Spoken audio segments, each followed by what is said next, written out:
ಸ್ನೇಹಿತರೆ ನಮಸ್ಕಾರ. ನಮ್ಮ ಡೈಲಿ ಮಿಕ್ಸ್ ಕನ್ನಡ ಯೂಟ್ಯೂಬ್ ಚಾನಲ್ಗೆ ನಿಮ್ಮೆಲ್ಲರಿಗೂ ಸ್ವಾಗತ. ಸ್ನೇಹಿತರೆ, ಶಿವ ವಿಷವನ್ನ ಕುಡಿದಿರುವುದು ಯಾಕೆ? ಈ ಸಮಯದಲ್ಲಿ ಮಹಾವಿಷ್ಣು ಆಮೆಯ ಅವತಾರವನ್ನ ತಾಳಿರುವುದು ಯಾಕೆ? ದುರ್ವಾಸ ಮುನಿಗಳು ಇಂದ್ರದೇವನಿಗೆ ಘೋರ ಶಾಪವನ್ನ ಕೊಟ್ಟಿರುವುದಾದರೂ ಯಾಕೆ? ಸಮುದ್ರ ಮಂಥನದ ಹಲವಾರು ಕುತೂಹಲಕಾರಿ ವಿಷಯಗಳನ್ನ ಈ ಒಂದು ವಿಡಿಯೋದಲ್ಲಿ ನೋಡ್ತಾ ಹೋಗೋಣ. ಇಂಟ್ರೆಸ್ಟಿಂಗ್ ಆಗಿರುವ ಈ ಒಂದು ವಿಡಿಯೋನ ಮಿಸ್ ಮಾಡದೆ ಕೊನೆವರೆಗೂ ನೋಡಿ. ಸ್ನೇಹಿತರೆ, ಒಮ್ಮೆ ದುರ್ವಾಸ ಮುನಿಗಳು ದೇವಲೋಕಕ್ಕೆ ಹೋಗಿರುತ್ತಾರೆ. ಆಗ ವಾಯುದೇವನ ಪತ್ನಿ ವಿದ್ಯಾಧರೆ ದುರ್ವಾಸ ಮುನಿಗಳನ್ನು ಅತ್ಯಂತ ಭಕ್ತಿ ಭಾವದಿಂದ ಒಂದು ಸುವಾಸನೆಯುಳ್ಳ ಹಾರ ಹಾಕಿ ಸ್ವಾಗತ ಮಾಡಿಕೊಳ್ಳುತ್ತಾಳೆ. ದುರ್ವಾಸ ಮುನಿಗಳು ವಿದ್ಯಾಧರೆಯ ಸತ್ಕಾರ ಸ್ವೀಕರಿಸಿ ದೇವಲೋಕದಿಂದ ಹೊರಡುವಾಗ ಇಂದ್ರದೇವ ದುರ್ವಾಸ ಮುನಿಗಳ ಎದುರಿಗೆ ಬರುತ್ತಾರೆ. ಆಗ ಇಂದ್ರದೇವ ದುರ್ವಾಸ ಮುನಿಗಳನ್ನ ತಮ್ಮ ಅರಮನೆಗೆ ಸ್ವಾಗತ ಮಾಡುತ್ತಾರೆ. ನಂತರ ಇಂದ್ರದೇವ ದುರ್ವಾಸ ಮುನಿಗಳು ದೇವಲೋಕಕ್ಕೆ ಬಂದಿರುವ ಕಾರಣವನ್ನು ಕೇಳುತ್ತಾರೆ. ಆಗ ದುರ್ವಾಸ ಮುನಿಗಳು, ಅದಕ್ಕೂ ಮುಂಚೆ ನನ್ನ ಉಡುಗೊರೆಯನ್ನ ಸ್ವೀಕರಿಸಿ ಎಂದು ಸುವಾಸನೆಯನ್ನ ಹೊಂದಿದ ಪಾರಿಜಾತ ಮಾಲೆಯನ್ನ ಇಂದ್ರದೇವನಿಗೆ ಕೊಡುತ್ತಾರೆ. ಆಗ ಇಂದ್ರದೇವ ಆ ಮಾಲೆಯನ್ನ ತೆಗೆದುಕೊಂಡು ಅಪಹಾಸ್ಯ ಮಾಡುತ್ತಾರೆ. ತಾನು ತುಂಬಾ ಪ್ರೀತಿಯಿಂದ ನೀಡಿದ ಮಾಲೆಯನ್ನ ಸ್ವೀಕರಿಸಿ ಅಪಹಾಸ್ಯ ಮಾಡಿ ಇಂದ್ರದೇವ ನಕ್ಕರು. ಇದರಿಂದ ದುರ್ವಾಸ ಮುನಿಗಳಿಗೆ ಅಪಹಾಸ್ಯವಾಯಿತು. ನಾನು ತುಂಬಾ ಪ್ರೀತಿಯಿಂದ ನೀಡಿದ ಉಡುಗೊರೆಯನ್ನ ಸರಿಯಾಗಿ ಸ್ವೀಕರಿಸಲಿಲ್ಲ, ನನಗೆ ಅಗೌರವ ನೀಡಿ ಅವಮಾನಿಸಿದರು ಎಂದು ದುರ್ವಾಸ ಮುನಿಗಳು ಕೋಪದಿಂದ ಕೆಂಡಾಮಂಡಲವಾದರು. ಮೂರ್ಖ ಇಂದ್ರ, ನೀನು ನನಗೆ ಅಗೌರವ ನೀಡಿ ಅವಮಾನ ಮಾಡಿದೆ. ನಿನ್ನ ಕೀರ್ತಿ, ಪ್ರತಿಷ್ಠೆ, ಪದವಿಯೆಲ್ಲ ನಾಶವಾಗಲಿ. ಎಲ್ಲ ದೇವಾನುದೇವತೆಗಳು ತಮ್ಮ ವರವನ್ನ, ಶಕ್ತಿಯನ್ನ ಕಳೆದುಕೊಳ್ಳಲಿ ಎಂದು ಘೋರ ಶಾಪವನ್ನು ಕೊಡುತ್ತಾರೆ. ಆಗ ಇಂದ್ರದೇವನಿಗೆ ತಮ್ಮ ತಪ್ಪಿನ ಅರಿವಾಗಿ ದುರ್ವಾಸ ಮುನಿಗಳ ಹತ್ತಿರ ನನ್ನನ್ನು ಕ್ಷಮಿಸಿ ಎಂದು ಬೇಡಿಕೊಳ್ಳುತ್ತಾರೆ. ಆದರೆ ಕೋಪದಿಂದಿದ್ದ ದುರ್ವಾಸ ಮುನಿಗಳು ಇಂದ್ರದೇವ ಎಷ್ಟೇ ಬೇಡಿಕೊಂಡರೂ ಕ್ಷಮಿಸದೆ ದೇವಲೋಕದಿಂದ ಹೊರಟು ಹೋಗುತ್ತಾರೆ. ದುರ್ವಾಸ ಮುನಿಗಳ ಶಾಪದಿಂದ ಭಯಭೀತರಾದ ದೇವಾನುದೇವತೆಗಳು ಭಯದಿಂದ ಬ್ರಹ್ಮದೇವನ ಹತ್ತಿರ ಬಂದು ನಡೆದ ಎಲ್ಲ ಸಂಗತಿಯನ್ನ ಹೇಳುತ್ತಾರೆ. ಮತ್ತೆ ಈ ಶಾಪದಿಂದ ಮುಕ್ತಿ ಹೊಂದಲು ಪರಿಹಾರ ಏನು ಎಂದು ಕೇಳುತ್ತಾರೆ.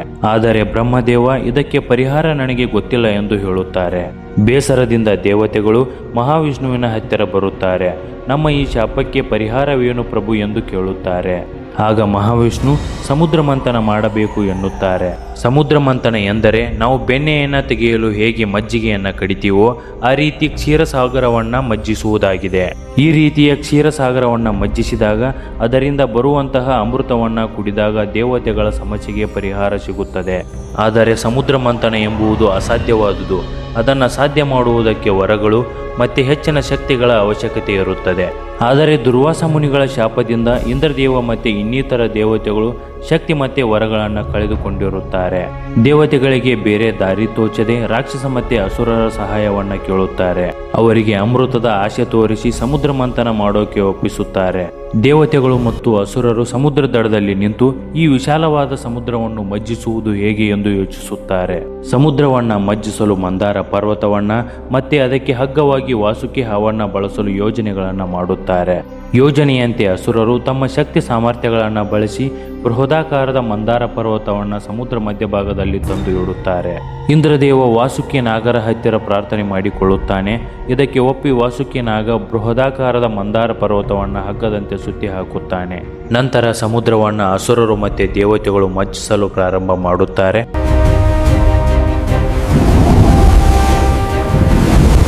ಮಂದಾರ ಪರ್ವತ ಮಜ್ಜಿಸುವಾಗ ಭಾರವಾಗಿ ಸಮುದ್ರದಲ್ಲಿ ಹಂತ ಹಂತವಾಗಿ ಮುಳುಗಲು ಶುರು ಮಾಡುತ್ತದೆ.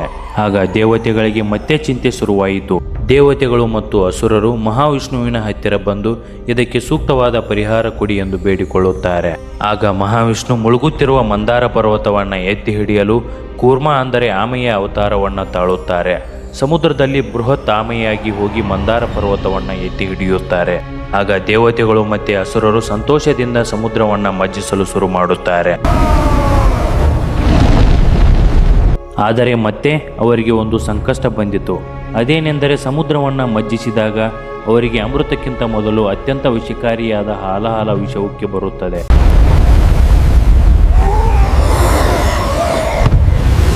ಈ ವಿಷಯ ರಭಸವಾಗಿ ಇಡೀ ಸಮುದ್ರವನ್ನು ಆವರಿಸಿ ಬಿಡುತ್ತದೆ. ಇದರಿಂದ ಪ್ರಾಣಿ ಪಕ್ಷಿಗಳು ಇಡೀ ಮನುಷ್ಯ ಸಂಕುಲಕ್ಕೆ ತೊಂದರೆ ಬಂದಂತಾಗುತ್ತದೆ. ದೇವತೆಗಳು ಅಸುರರು ಈ ವಿಷಯದಿಂದ ಮೂರ್ಛೆ ಹೋಗಲು ಪ್ರಾರಂಭಿಸುತ್ತಾರೆ. ಆಗ ಮಹಾವಿಷ್ಣು ಈ ವಿಷವನ್ನ ಕಡಿಮೆ ಮಾಡೋಕೆ ಯಾರಿಂದಲೂ ಸಾಧ್ಯವಿಲ್ಲ. ಈ ವಿಷವನ್ನ ಕುಡಿದು ಅರಗಿಸಿಕೊಳ್ಳುವ ಶಕ್ತಿ ಪರಮೇಶ್ವರನಿಗೆ ಮಾತ್ರ ಇರುವುದು ಎನ್ನುತ್ತಾನೆ. ಆಗ ಎಲ್ಲ ದೇವತೆಗಳು ಮತ್ತೆ ಅಸುರರು ಪರಮೇಶ್ವರನನ್ನ ಪ್ರಾರ್ಥನೆ ಮಾಡುತ್ತಾರೆ. ಸೃಷ್ಟಿಯ ನಾಶ, ದೇವತೆಗಳ ಶಾಪ ಪರಿಹರಿಸಲು ಶಿವ ಪ್ರತ್ಯಕ್ಷನಾಗಿ ಸಮುದ್ರ ಮಂಥನದಲ್ಲಿ ಉದ್ಭವಿಸಿದ ಹಾಲಾಹಲ ವಿಷವನ್ನು ಕುಡಿಯುತ್ತಾರೆ. ಆ ಹಾಲಾಹಲ ವಿಷ ಪರಮೇಶ್ವರನ ಮೈತುಂಬ ಆವರಿಸಬಾರದೆಂದು ಪಾರ್ವತಿ ದೇವಿ ಶಿವನ ಕುತ್ತಿಗೆಯಲ್ಲಿ ಆ ಒಂದು ವಿಷವನ್ನು ತಡೆಯುತ್ತಾಳೆ. ಅಷ್ಟಕ್ಕೂ ಪಾರ್ವತಿ ದೇವಿ ವಿಷ ಕುತ್ತಿಗೆಯಿಂದ ಕೆಳಗೆ ಹೋಗದಂತೆ ತಡೆದದ್ದು ಯಾಕೆ ಅಂದರೆ ಸೃಷ್ಟಿ ವಾಸ್ತವವಾಗಿ ಶಿವನಲ್ಲಿದೆಯಂತೆ. ಹಾಲಾಹಲ ವಿಷ ಶಿವನನ್ನು ಪೂರ್ತಿಯಾಗಿ ಆವರಿಸಿದರೆ ಇಡೀ ಸೃಷ್ಟಿಯೇ ನಾಶವಾಗುತ್ತಿತ್ತಂತೆ. ಆ ಕಾರಣದಿಂದ ವಿಷವನ್ನು ಕುತ್ತಿಗೆಯಲ್ಲಿ ತಡೆಯಲಾಗುತ್ತದೆ. ಹಾಲಾಹಲ ವಿಷವನ್ನು ಪರಮೇಶ್ವರ ಕುಡಿದಿದ್ದರಿಂದ ಕುತ್ತಿಗೆ ನೀಲಿಯಾಗಿ ಕಾಣುತ್ತದೆ. ಆಗಿನಿಂದ ಶಿವನನ್ನ ನೀಲಕಂಠ ಎಂದು ಕರೆಯಲಾಗುತ್ತದೆ.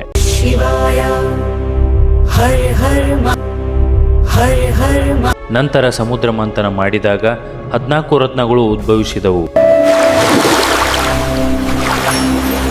ಕಾಮಧೇನು, ಐರಾವತ, ಪಾರಿಜಾತ, ರಂಬೆ, ಊರ್ವಶಿ, ಲಕ್ಷ್ಮಿ, ಧನ್ವಂತರಿ ಹೀಗೆ ಉದ್ಭವಿಸಿದ ರತ್ನಗಳನ್ನು ದೇವತೆಗಳು ಮತ್ತು ಅಸುರರು ಹಂಚಿಕೊಂಡರು. ಧನ್ವಂತರಿ ಬಿಂದಿಗೆಯಲ್ಲಿದ್ದ ಅಮೃತವನ್ನು ಕುಡಿದರೆ ಅಸುರರು ಕೂಡ ಚಿರಂಜೀವಿಗಳಾಗುತ್ತಾರೆ, ಅವರಿಂದ ನಮಗೆ ತೊಂದರೆ ಆಗಬಹುದೆಂದು ಯೋಚಿಸಿದ ದೇವತೆಗಳು ಅಸುರರಿಗೆ ಅಮೃತವನ್ನು ಕೊಡಲು ನಿರಾಕರಿಸಿದರು. ಇದರಿಂದ ದೇವತೆ ಮತ್ತೆ ಅಸುರರ ನಡುವೆ ಘೋರ ಯುದ್ಧವೇ ಆಯಿತು.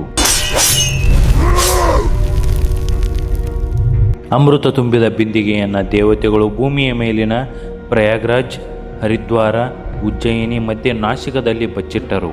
ಈ ಕಾರಣಗಳಿಂದ ಈ 4 ಸ್ಥಳಗಳಲ್ಲಿ ಕುಂಭಮೇಳಗಳನ್ನು ಆಚರಿಸಲಾಗುತ್ತದೆ.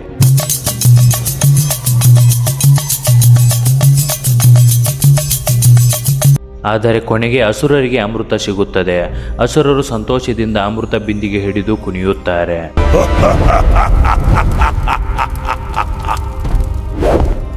ಭಯಭೀತರಾದ ದೇವತೆಗಳು ವಿಷ್ಣುವಿನಲ್ಲಿ ಮನವಿ ಮಾಡಿಕೊಂಡಾಗ ವಿಷ್ಣು ಮೋಹಿನಿ ರೂಪವನ್ನು ತಾಳುತ್ತಾರೆ. ಅಸುರರನ್ನು ವಿಚಲಿತಗೊಳಿಸಿ ಅಮೃತವನ್ನು ದೇವತೆಗಳಿಗೆ ಹಂಚುತ್ತಾರೆ. ಆದರೆ ರಾಹು ಎಂಬ ಅಸುರ ದೇವತೆಗಳ ಮಧ್ಯೆ ಕುಳಿತು ಅಮೃತವನ್ನು ಕುಡಿದಿರುತ್ತಾನೆ. ಇದನ್ನು ಗಮನಿಸಿದ ಸೂರ್ಯಚಂದ್ರರು ಮೋಹಿನಿ ವೇಷದ ವಿಷ್ಣುವಿಗೆ ತಿಳಿಸುತ್ತಾರೆ. ಆಗ ವಿಷ್ಣು ರಾಹುವಿನ ತಲೆಯನ್ನು ಕತ್ತರಿಸುತ್ತಾನೆ.